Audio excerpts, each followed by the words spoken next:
Might be fun to show at a conference. I think it embarrasses people.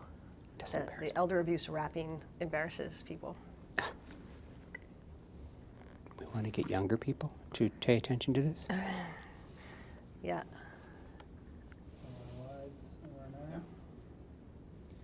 We're rolling. You can rap if you want, Mary. All right, let's rolling. You want some rap? Yeah. Okay. I woke up one morning and I was old. All of a sudden, people, they treat me cold. They hit me, they hurt me, they call me bad names, they take my money, they have no shame. But I have a secret, I'll share it with you here. Listen closely as you draw near. I am old and I am positive. I have wisdom, I'm going to tell it like it is. I may be disabled, but I'm not obtuse. There's no excuse for elder abuse. All right. So, if I can do that on camera, I can do anything. If I'm willing to do that on camera, like, did you want me to take off my clothes? And Is that that's what we're doing? wine-free. This That- is that's the wine-free. calendar, the Women of Elder Justice. That's an idea. Totally. That would be an idea, fundraiser. There's only like 3 men in Elder Justice. It would be you, Bob, Yeah, Jim. but you'd have to need a wide-angle lens for me on that. Stop. All right, we're rolling, right? Totally. All right, so you want to, like before, to start with her name and spell her name and all that? Yeah. Okay. Mary Twomey, Twomey. And your affiliation. The University of California, Irvine, Center of Excellence on Elder Abuse and Neglect. And your titles. I co-direct the Center of Excellence on Elder Abuse and Neglect and the National Center on Elder Abuse. Great. Mary, we're going to start out with sort of a discussion here, if you can share. Why is information about polyvictimization in later life important for various professionals to understand? I think it's important because, for whatever reason, because of funding, because of systems, how systems have been set up, how data systems have asked us to provide them with information, we tend to take the client's experience, take the victim's experience, and to parse it into little labels. So this is a victim of, fill in the blank, financial exploitation, sexual abuse. And because of that, I think we haven't looked more holistically and organically. And of course, the victim has experienced multiple types of abuse often. And if we don't recognize that, then our response to that victim will be inadequate. So how does this knowledge about polyvictimization, looking at these multitudes that are going on, how can that inform our responses to that elderly person? I think that the more we understand that victims are often have experienced multiple kinds of abuse or have experienced the same kind of abuse over time, multiple times over time with either the same perpetrator or a different perpetrator. If we were looking, for example, at someone who had had a physical illness over and over and over again, a physician would be looking at that person in a different way than if the person was coming to him or her with the flu for the first time. So our response will be really different. And so practitioners, I think, need to be able to ask more questions, be given more time from a policy perspective. For example, is the APS system set up where you have a 30-day closure period or a 60-day if you're lucky or a 90-day if you're even luckier? Is that long enough to really be able to serve a victim who has experienced sexual abuse multiple times in his or her lifetime or within the recent past? How do we create a system that recognizes that that victim will have a different response than someone who's had this happen to them just for the first time? Can you talk about how does victim-centered trauma-informed responses, and talk a minute about what trauma-reformed response is, how that in later life can affect practice, policy, and community response? You touched on it a few minutes ago, but can you expound on that? Well, let me start with community response and looking at the issue of elder abuse not as being able to be addressed by one type of profession. So we talk a lot and we work a lot already in a multidisciplinary context, but I feel like sometimes we're bringing multidisciplines to look at the person, but we're still looking at that person through one lens, like a financial exploitation lens, and not necessarily bringing in that we may not know that there's been psychological abuse, and let's say we even know that there hasn't been psychological abuse, but we know that the person is psychologically impacted by the financial abuse. So we bring in multidisciplines, and this way with trauma-informed response, we're also recognizing that the victim is traumatized, even if it's just financial exploitation. So I feel like the systems need to change, whether it's law enforcement, adult protection, whatever the system is, needs to change to be able to recognize that the victim has trauma, is experiencing trauma, even if if they haven't had a physical abuse, even if it's just financial exploitation. Okay. Mary, if you could wipe your cheekbones one more time. Tickle your eye. And then bridge your nose, please. There you go. Good. Yep. Yes.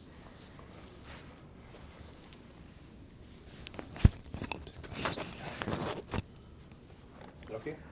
Can I say a little bit more about that part?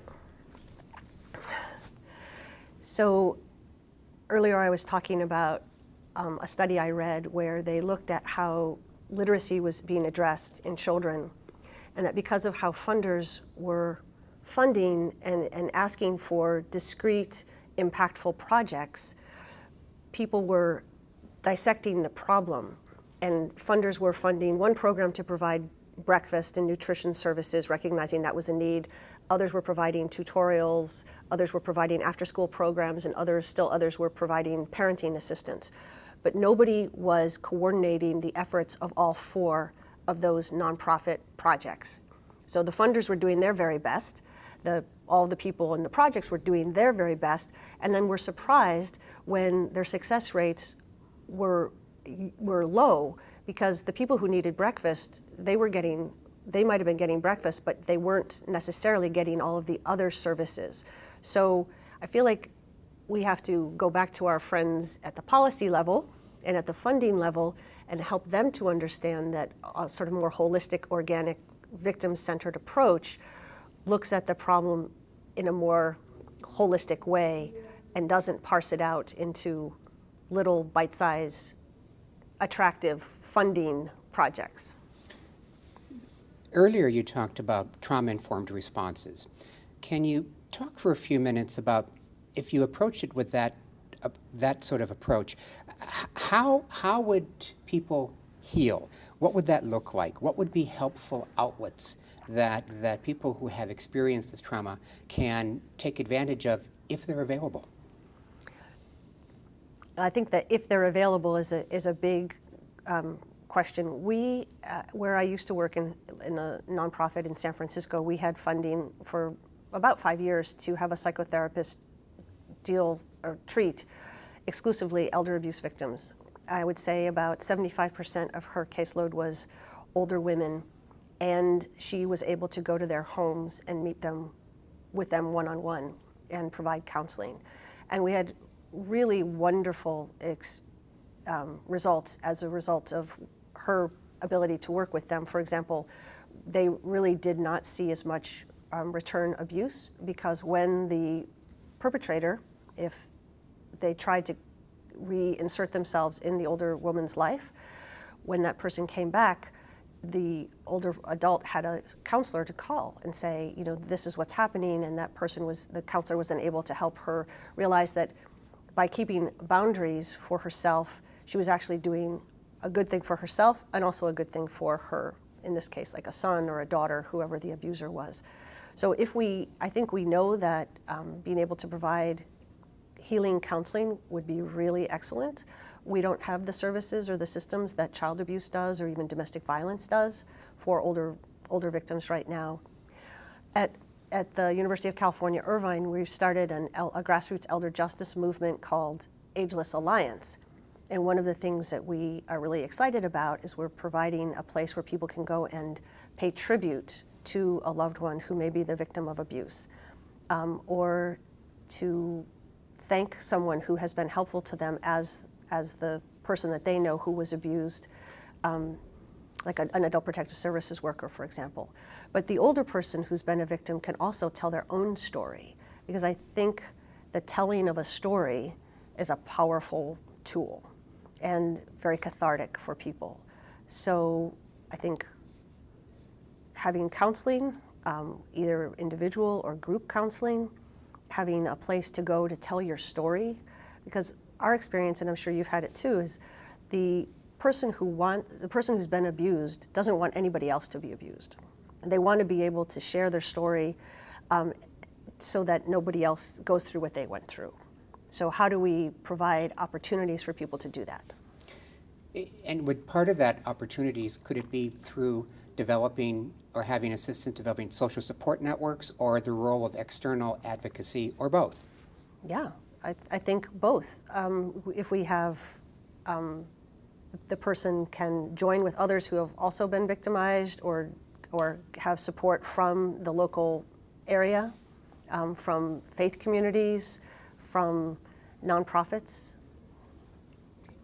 We're kind of running a little bit low on time. Any closing thoughts that you would have that might be important in this area of having professionals better informed about polyvictimization, but more specifically, how we could be looking at more services, community-based services?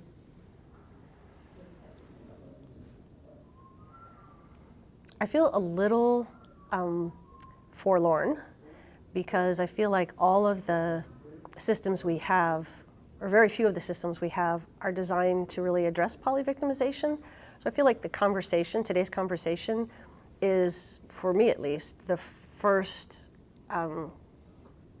time that I'm thinking of what has to change in the systems. But I feel like, the good thing about being in the elder justice field is that we're scrappy, we're resolute, and we're tough. And so if something needs to change, I think we'll get it changed. And this has been really important. This is really important information about how do we make our whole system. We know what works in child abuse, we know what works in domestic violence. I feel like elder abuse, we have a third way. We have a way to both look at a restorative perspective, a victim-centered perspective, a trauma-informed perspective that we may not be seeing in our analogous brother and sisters fields. So I feel like this is we still have a chance to change the systems. So Thank you very much. you're very welcome. So, my pleasure. Do they need any other Good afternoon. My name is Carla Vierteller, and I am the Outreach Coordinator at the Pennsylvania Coalition Against Rape. Almost 10 years ago, we had a project that specifically addressed elder sexual abuse, and we have continued doing that work since then. Melissa Biederman, I'm a Deputy Attorney General with the California Attorney General's Office, and I prosecute elder abuse. Hi, my name is Tony Palumbo. I'm the Anoka County Attorney. Anoka County is one of the 7 Minneapolis-St. Paul metropolitan counties here, and I'm the elected official here. And we've just recently been part of a collaboration here in Minnesota called SafeMinnesota.org, which is focused on elder abuse. So that's why my interest today. I'm Amanda Vikstrom. I'm also at the Anoka County Attorney's Office, and I coordinate the project that Tony was talking about, along with some other outreach and prevention activities that focus on elder abuse. My name is Lisa Furr. I'm at the Virginia Commonwealth University, Virginia Center on Aging, and I coordinate the Central Virginia Task Force on Domestic and Sexual Violence in Later Life. My name is Paul Kakamas. I'm the Vice President for Program at Lifespan of Greater Rochester in Rochester, New York, and one of my responsibilities is to oversee our elder abuse prevention program. Hi, Mary O'Brien, and I'm here representing the National Identity Theft Victims Assistance Network. And I also just locally, outside the Beltway of DC and Maryland, where I'm from, coordinate an elder abuse coalition as well. So. Hi, I'm Joy Ernst, and I'm Associate Professor of Social Work at Hood College in Frederick, Maryland. I also do research on caregiver neglect and adult protective services, and I guess I'll leave it there. I'm Gail Nardi. I'm Director of Adult Protective Services for the Commonwealth of Virginia. Chuck Rordans with the Minnesota Attorney General's Office. We prosecute financial exploitation cases for counties in Minnesota, some of the rural counties, not including counties like County Attorney Palumbo's county, which is a big metro county. They do their own. Hello, my name is Jacob Davis. I'm the project coordinator for the National Indigenous Elder Justice Initiative, and we deal with elder abuse in Indian country.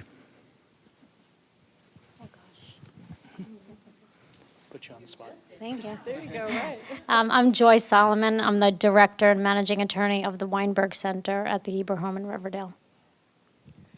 Hi, I'm Risa Breckman, and I'm the director of the New York City Elder Abuse Center. Hi, I'm Mary Toomey, and I co-direct the Center of Excellence on Elder Abuse and Neglect and the National Center on Elder Abuse at the University of California, Irvine. Try to fit that on a business card. In big type so people can see it. I'm Iris Freeman. I am a social worker. I teach in an elder justice program in a local law school, and I coordinate the Vulnerable Adult Justice Project, which is a statewide policy collaborative on these issues. And later we're going to ask you, how did you get an elder justice project into the law school? But that's a question for later. Hi, I'm Tara Patet. I'm a prosecutor of elder abuse here in St. Paul, and I also work with Iris on the Vulnerable Adult Justice Project. My name is Amy Sweezy. I'm an assistant Hennepin County attorney across the river in Minneapolis, and I am a senior attorney and head up our elder abuse and vulnerable adult prosecution unit, and also hang around with these two in that collaborative. Lisa O'Neill. I'm with the University of Arizona Center on Aging. Doug Clark. I'm a prosecutor with the Arizona Attorney General's Office, and I do primarily elder exploitation cases and help coordinate a number of our groups, elder abuse groups. I'm Karen Stein, and I'm on the NICP board, and I am the editor of the Journal of Elder Abuse and Neglect from the University of Delaware. I'm Elizabeth Podnix. I'm a professor emeritus at Ryerson University in Toronto, and I'm doing some research with Pamela Teester and Georgia Annetzenberger. I'm the other O'Brien. Jim O'Brien. I'm professor of geriatrics at University of Louisville and have been involved in a number of different activities pertaining to elder abuse and neglect. And if you didn't get that reference, if you look in your list of participants, they stole each other's identity, which is particularly ironic. So.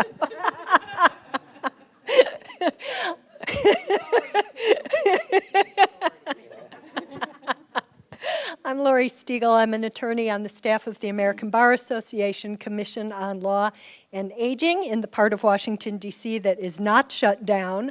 And yeah, a little teeny part. I've been working on this issue, doing research, training, technical assistance, and writing for a long time. I'm Linda Kincaid. I'm an independent advocate for elder rights. I was a chemical safety consultant in Silicon Valley. I became an elder rights advocate in 2010 when my mom became a victim of abuse, and I now advocate for victims around the state of California. My name is Margaret Dorr, and I'm an attorney from Washington State. I've been a guardian ad litem and done traditional elder abuse work. Later, I saw how the guardians were abusing the ward, and there's no oversight, and I've written a couple articles on that. And then we passed our physician-assisted suicide law, which gives new legal paths of elder abuse. So that's what I've been working on. I'm head of a nonprofit called Choices Illusion, which is opposed to assisted suicide and euthanasia with a focus on the US and Canada. And if anybody wants information, I have some handouts. Bye. I'm Marta Fontaine. I'm with the Missouri Department of Health and Senior Services.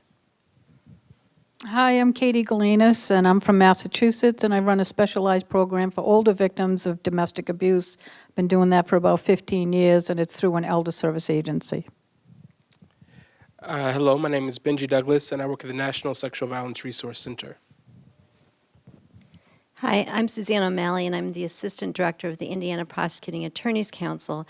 And the Indiana Prosecuting Attorneys Council is made up of all the prosecutors in the state. And you may ask why I'm here. In Indiana, we have a very unique situation in that our state agency, Family Social Services, has the responsibility for providing APS services in the state, but they do that by contracting with prosecutors to run the program out of their offices. So the APS investigators are actually prosecutors and employees. And so I am here, we're trying to improve the system, and I'm here to learn from all of you. Hello, Gene Vitone. I'm District Attorney of Washington County, and we prosecute elder abuse cases.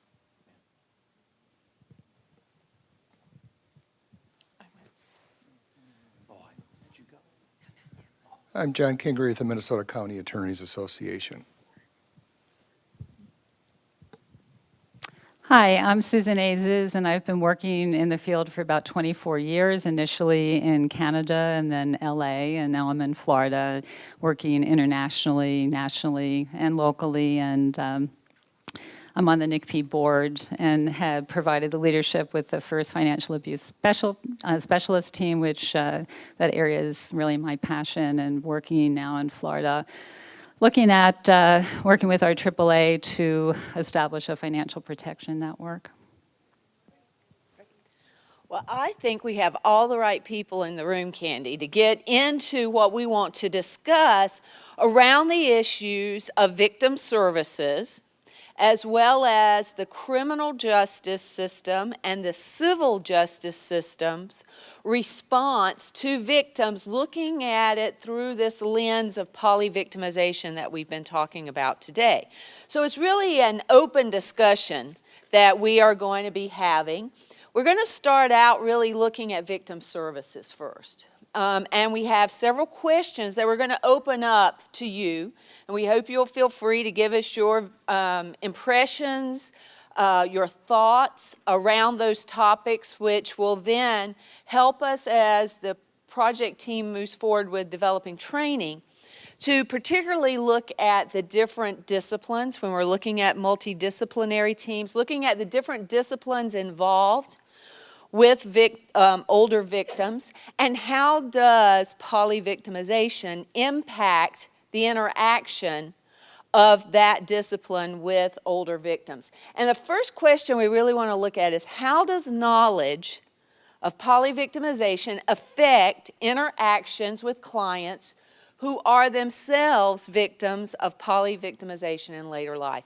Looking at it through victim services and understanding that victim services can be found in the community-based victim services, as well as system-based victim services within law enforcement offices, prosecutor offices, courts, or even in corrections. Probation, parole, or institutional corrections also have victim services programs. So what about that? How does knowledge affect interaction with victims? What do you think? Who would like to share a thought? Once again, we're going to give you a mic so that we don't lose a single word. I think we have a winner chicken dinner right there. I've really been eating too much chicken lately, so. No, I've heard mention or discussion about, or at least preliminary discussion about the effects of trauma on victims of polyvictimization.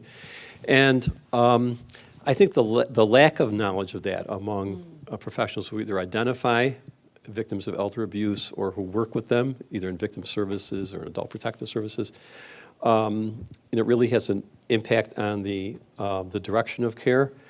I think we sometimes expect people to take responsibility for correcting their own situation, not realizing that the impact of the polyvictimization has been really paralysis and diminishment of self-identity and self-worth, to the point that they're really not able to care for themselves and take responsibility for their own recovery and safety without a lot of nurturing and extra support services. So I think that needs to be kept in mind when we're developing a curriculum as well as services for victims of polyvictimization.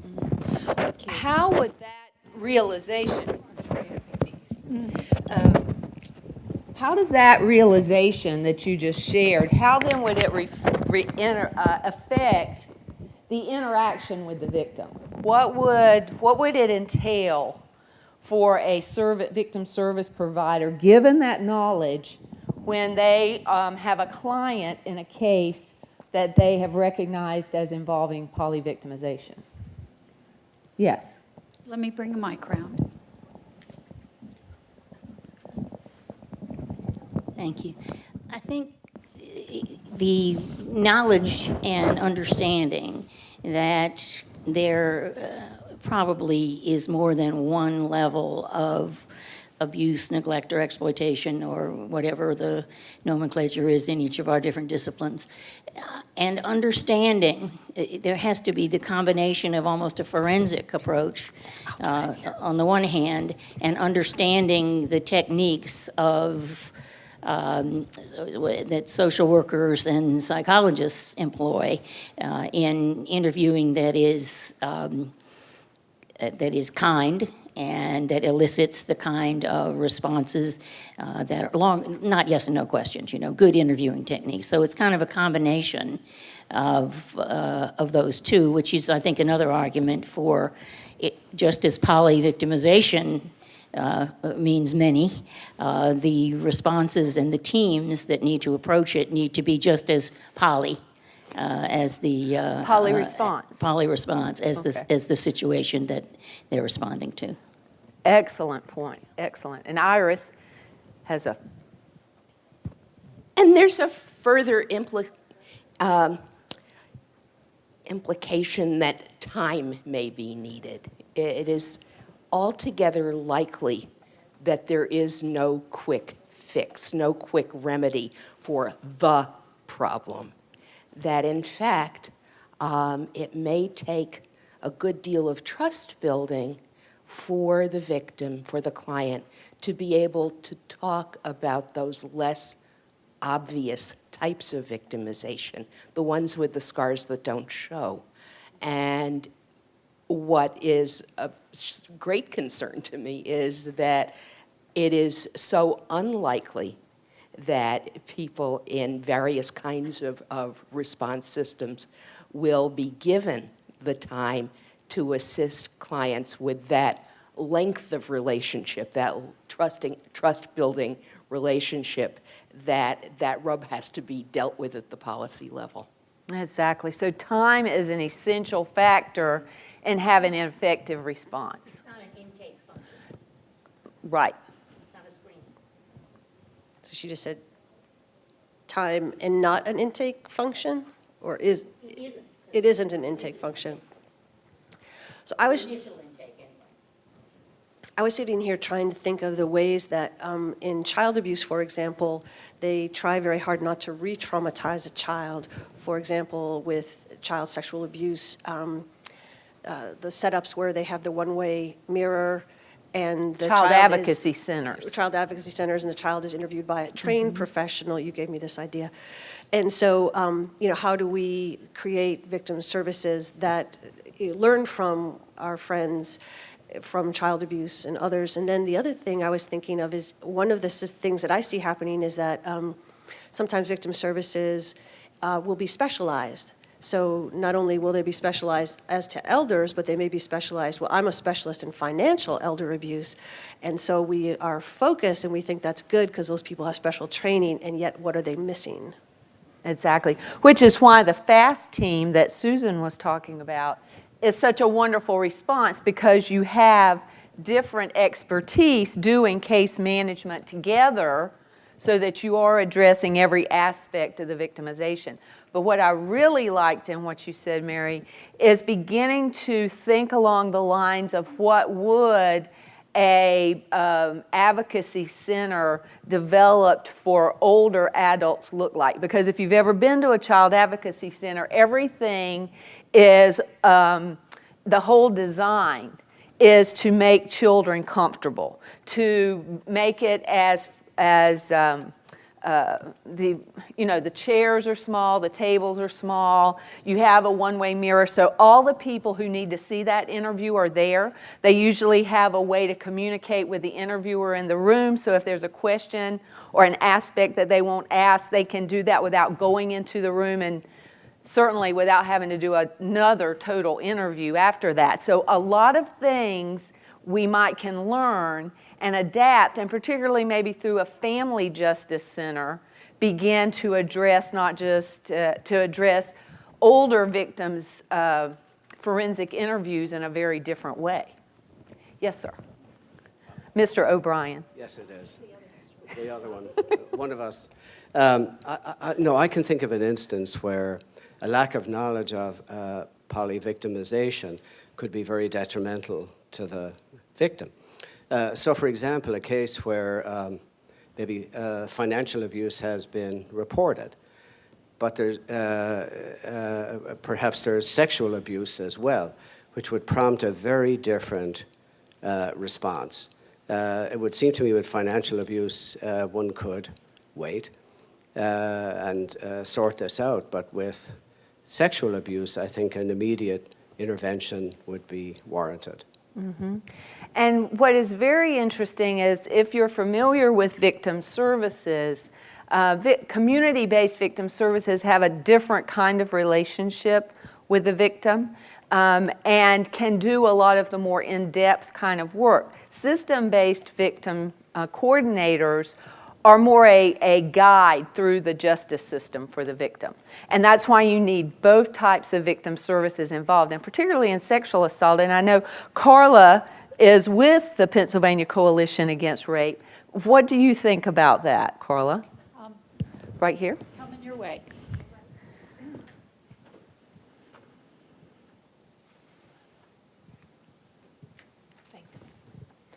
I think that's an excellent point. We had a project, as I mentioned earlier when we were doing introductions, where we cross-trained rape crisis advocates and older adult protective service workers. In Pennsylvania, we did not have an adult protective service law at the time. And what we found is that adult protective service workers were going into homes and addressing things like physical abuse and neglect and financial abuse. And they had an inkling that something else was going on that was sexual in nature. And the victim was sort of talking, but nobody wanted to address it. And I think that is a very common thread I've heard in conversations at my small group today too, that other people said, well, yeah, we think sexual assault went on as well, but it was too late and we weren't able to get forensic evidence, and so nothing really happened. So I feel like we really need to really start talking about sexual abuse, because I feel like it happens a lot of times and it really isn't talked about. And I don't mean, it can be anything from a full-out assault to anything that's sexual in nature that betrays boundaries, which we know probably happens all the time. Which I think brings into play cross-training between our disciplines to better understand what we know about different types of victimizations, about responses that are effective with victims, and begin to cross-train each other to help inform how we can all come into play to support a victim. Anything anybody else wants to add on this question? Yes. Actually, I have a question. Oh. We're maybe talking on two levels here. Adult Protective Services generally, thank you. Adult Protective Services generally, we do not see ourselves as law enforcement or prosecutors or having to do with the judicial system. If we believe, or if it is clear that a criminal act has been committed, you make the right moves in reporting that, and very quickly. But our findings in Virginia are based on whether or not an adult needs protective services, not whether or not an adult has been a victim or has been, a crime has been committed. That's a separate process.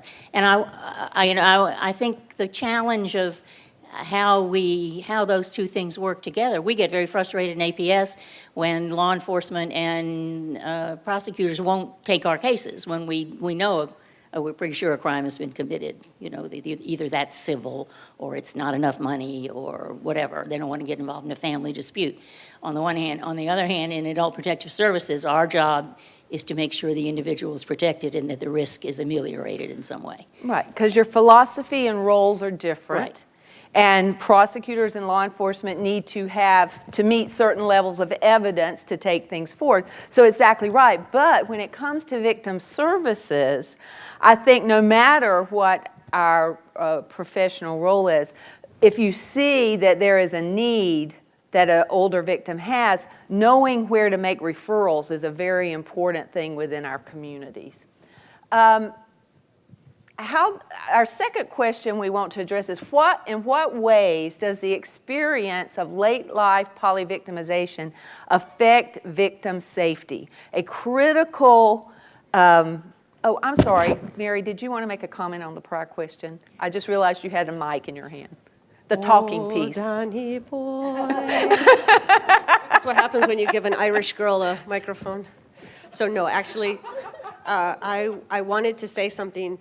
I sit on the National Indigenous Elders Justice Initiative, which is the part of the National Center on Elder Abuse that's specifically looking at elder abuse in Indian country. And I'm learning a lot from my colleagues like Jacob about historical trauma. So we have whole populations of now Indian elders, tribal elders, and I'm going to just turn this over to him in just a second so he can correct whatever I say that's wrong, whose lives are riddled with trauma imposed upon them by systems that later they're being asked to trust. So we have, I think there's the individual's experience of trauma, and then there's a cultural experience of trauma that I just didn't want to lose. And I asked him to speak, and he said he was shy. And I said, I'm not. And I am glad that she did that for you, Jacob, because I think that is a critical point that we need to in all of our interactions with older victims, we need to be aware of that and bring it into view. Give Jacob a chance to correct anything. Lori, do you want to speak first before I hand the mic to Jacob? No, go ahead and have Jacob follow that up. You can say don't. Okay. I think a lot of the historical trauma can be related to the assimilation and acculturation that happened in the last 100 years. And so some of the problems that we're seeing aren't being talked about because of the distrust that already exists. So thank you, Mary.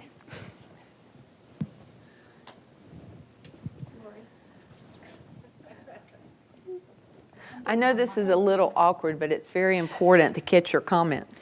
Thank you. I was just going to follow up with what Mary said, is that there's more than one group of people that historically are in that situation, and I'd like to include the LGBT population, who historically grew up in a time when you did not open up your personal life to other people, or you'd end up in a mental institution or a prison.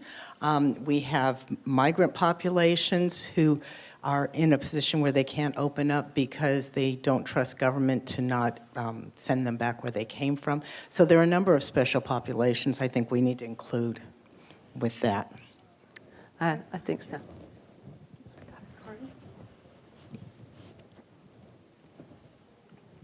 I also wanted to briefly add, when we're talking about cultural competence, there's also the work of a wonderful doctor who is, I believe, at a institution in Oregon, who talks about post-traumatic slave disorder, which is really about the experience of the African-American culture coming here, and we have recognized that that was not very long ago at all, and so many things are passed down. So that's just another community I wanted to bring to our attention.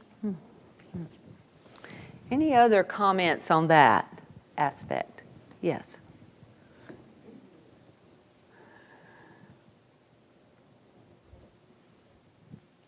Thank you. Linda Kincaid.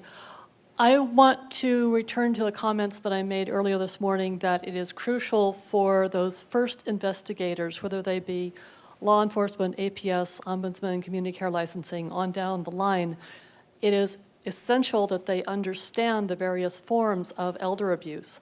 In California, we are having a fairly widespread problem of isolation various forms of mental, psychological abuse not being recognized as elder abuse. And in Santa Clara County, where I live, we have a plan for how to manage elder abuse that does not address these forms of elder abuse. And those misunderstandings are reflected in the San Jose Police Duty Manual, which only addresses physical abuse and financial abuse. The manual instructs officers to look for bruises and look for missing money. If you don't see those two things, there's no elder abuse.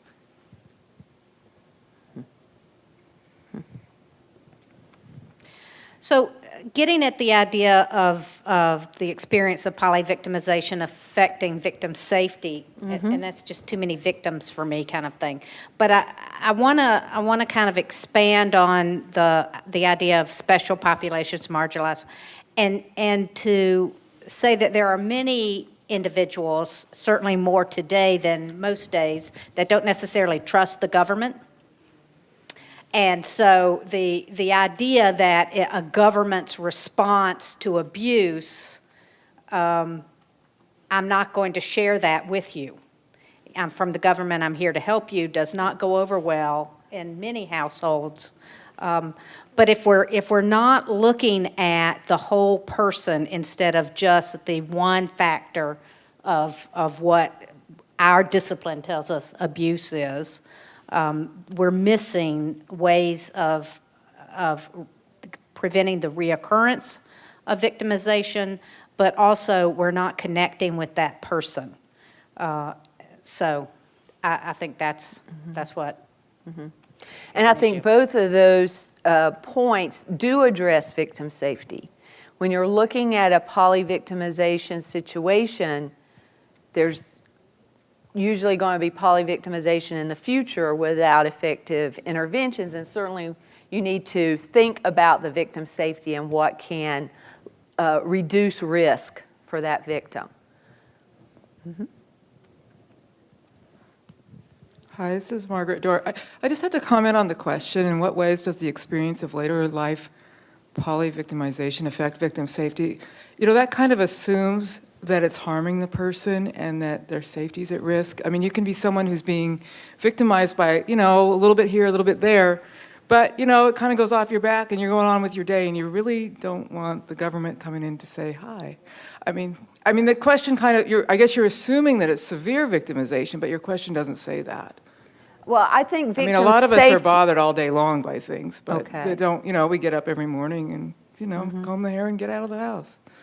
And victim safety does address not just physical safety, but a lot of safety concerns.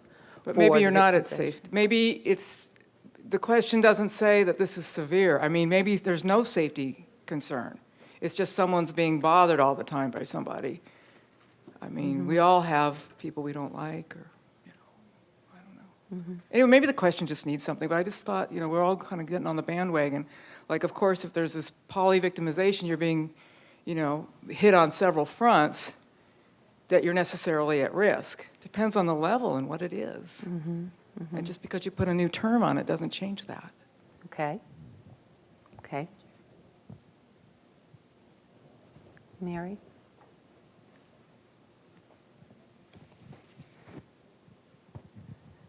So with full credit to Georgia Annitzberger, I think there is a way of thinking about it that I really like, which is looking at what has happened to the person across time, so longitudinally, and what has happened to the person and how deep.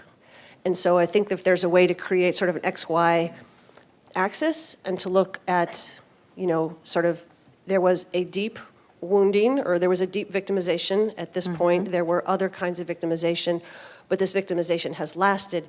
It creates, at some point, there is some sort of algorithm that you can come up with that gives you a sense of what this person's reservoir of resiliency is. Exactly. And that's, I think, what we're talking about is needing to be better at assessing, not just this person was a victim of financial exploitation. We understand it as this is the crime that occurred on May 16th, 2012, on this day at this time. What else is involved in that? Exactly. So the lens of polyvictimization goes beyond whatever the incident at hand that's been reported or been recognized is, absolutely, to look beyond that.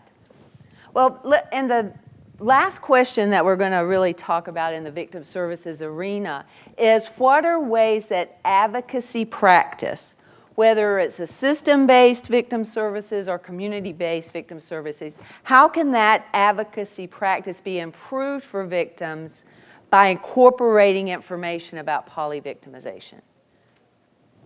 Iris.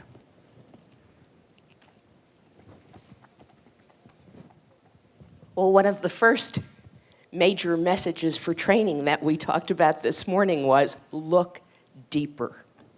And an example that I will use from my own training history was with a newly hired long-term care ombudsman. And she had just taken a call, and the call was for information and referral.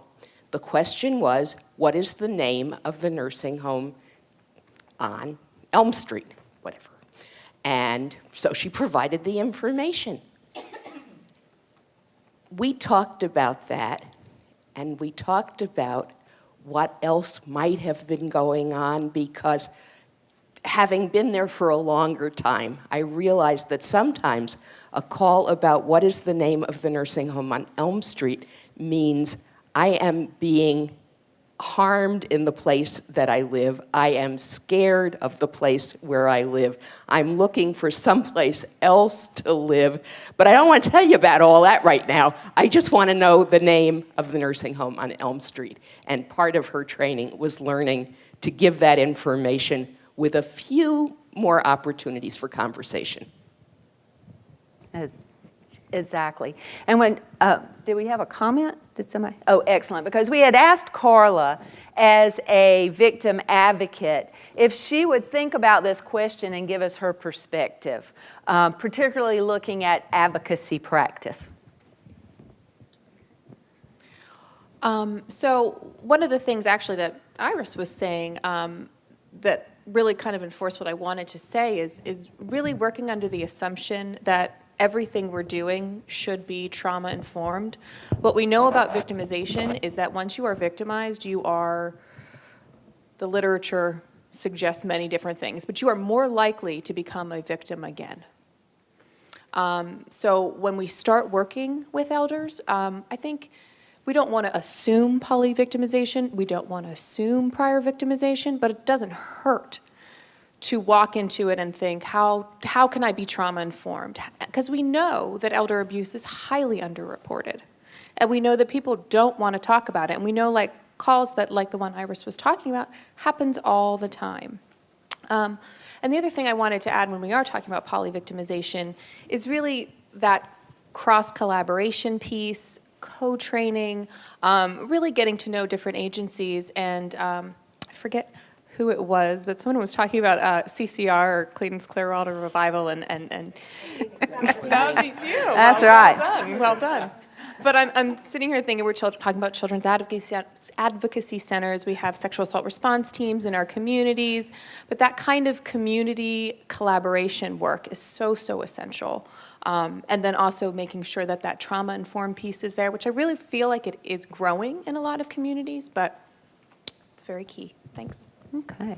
So we thank all of your good thinking around this part of our discussion, but we only have, time limited. We also absolutely need to talk about the criminal justice response and civil justice response.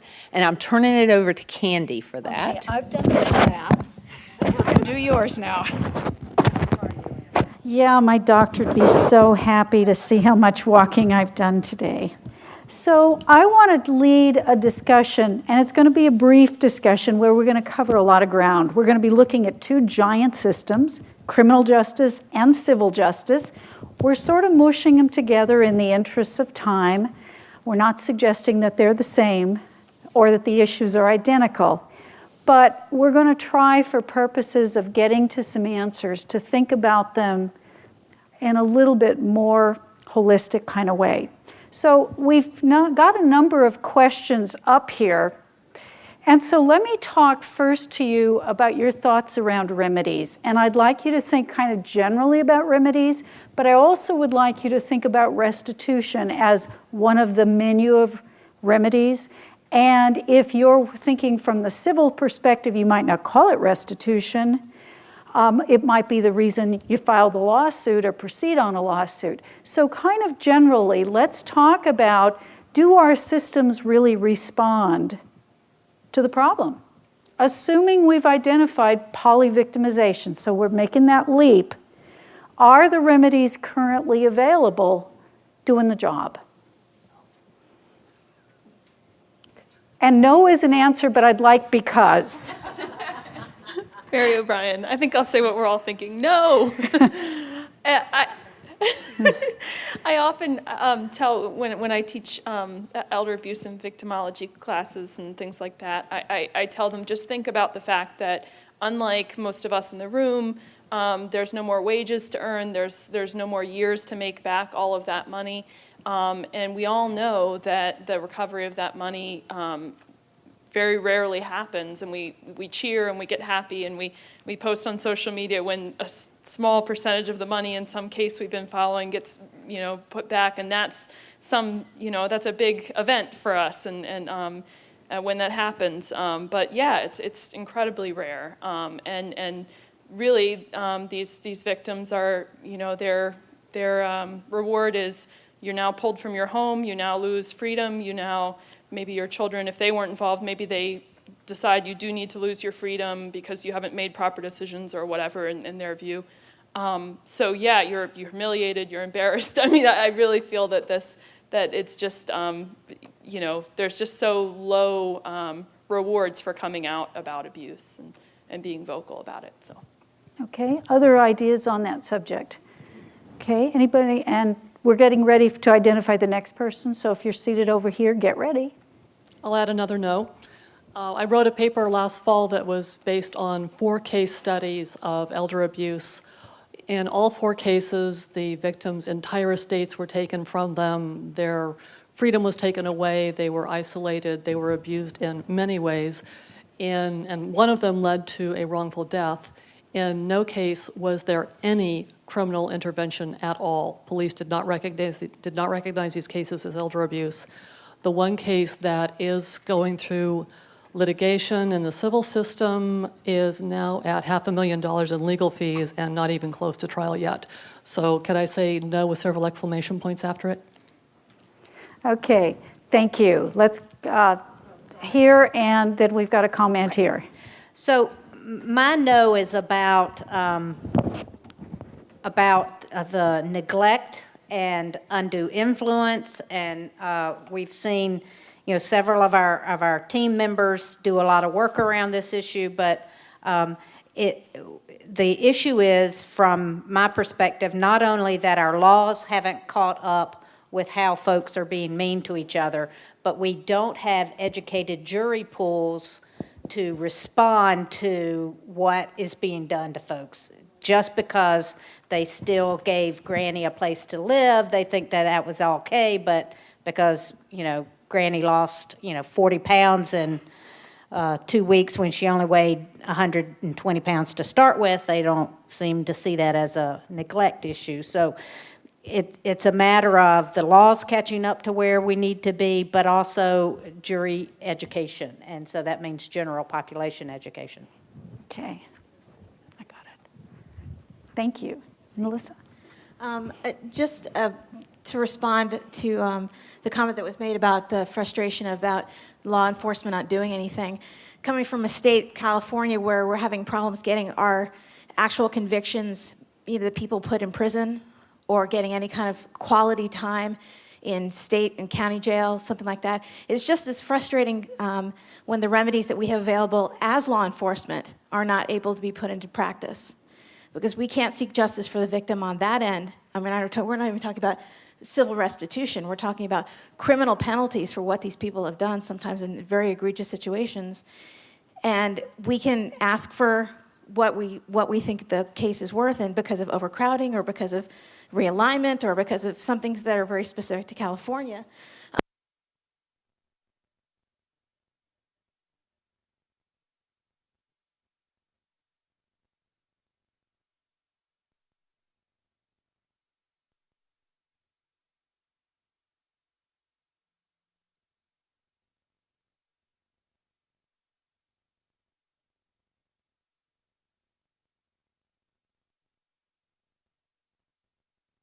Some of them are around resources.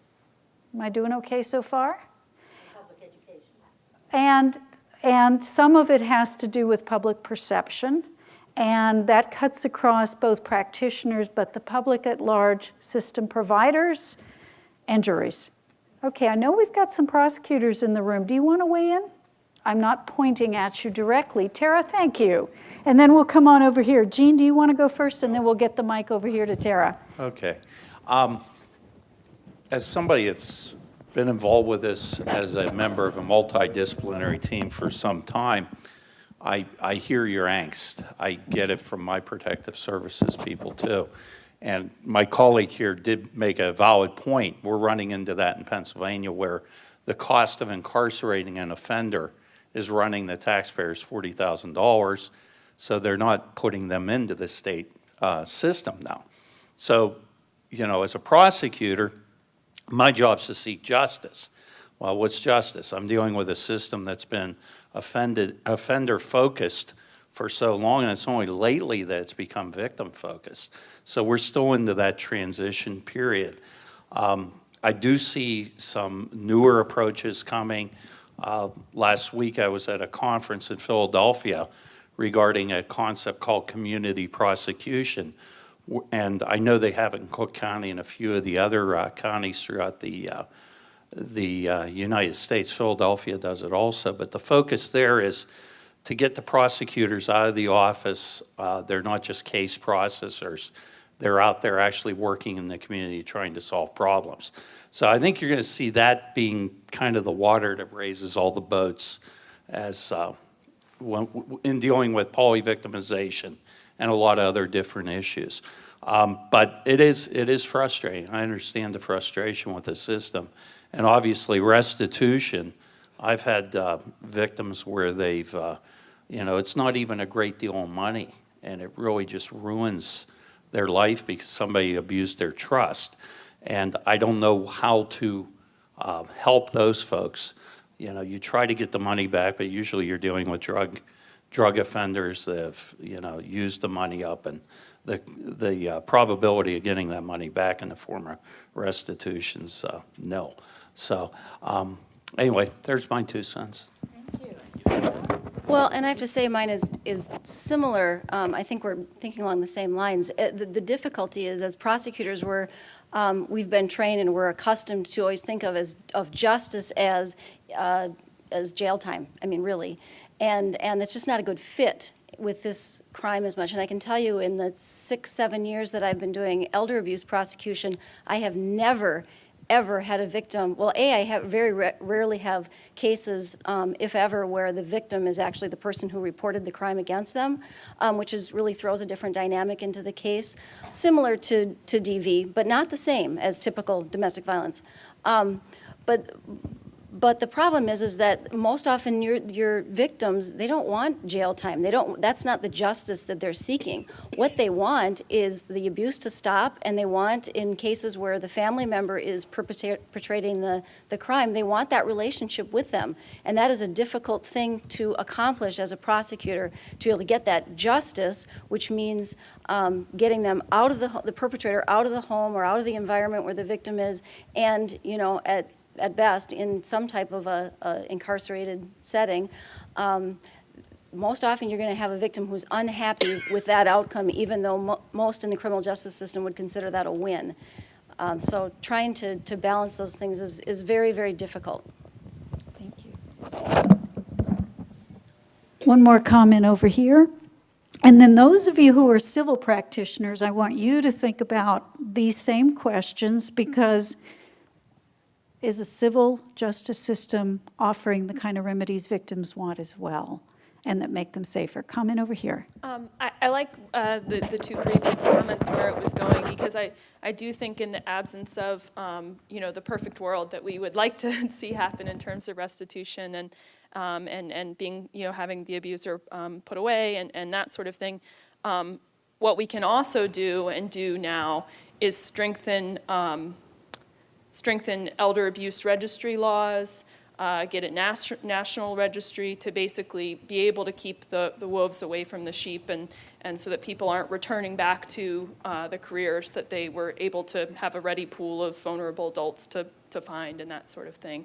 I was mentioning one story that this morning that my friend, who's a victims' rights attorney, was dealing with a case where the judge was asking, it was not an elder abuse case, and the judge was asking, oh, and do you have a good employment to be able to pay the restitution you owe this victim, this younger victim?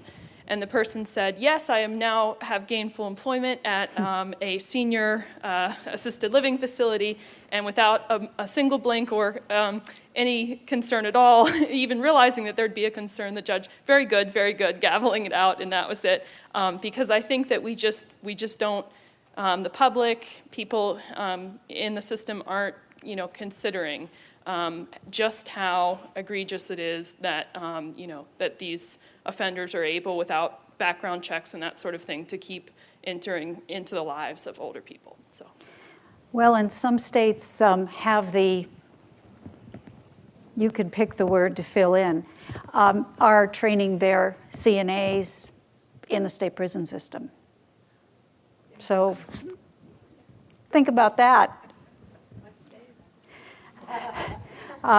We'll just go ahead, Dan. I have more of a question than a comment, and the question is going to be both for the criminal prosecutors, the civil attorneys, and the advocates here in the room. We developed several decades ago and have tweaked over the years a variety of restraining orders, protective service orders for intimate partner violence. And while they're not bulletproof and they're not knife-proof, they've been helpful. Do we have, or do we need to look at and create similar types of protective orders, restraining orders, that would be more geared towards elderly individuals, especially who are experiencing polyvictimization? A really good question. How many of you know the answer in your state? Okay. How many of you aren't sure about your own states? You don't necessarily have to put your hands up. Is that something that's worth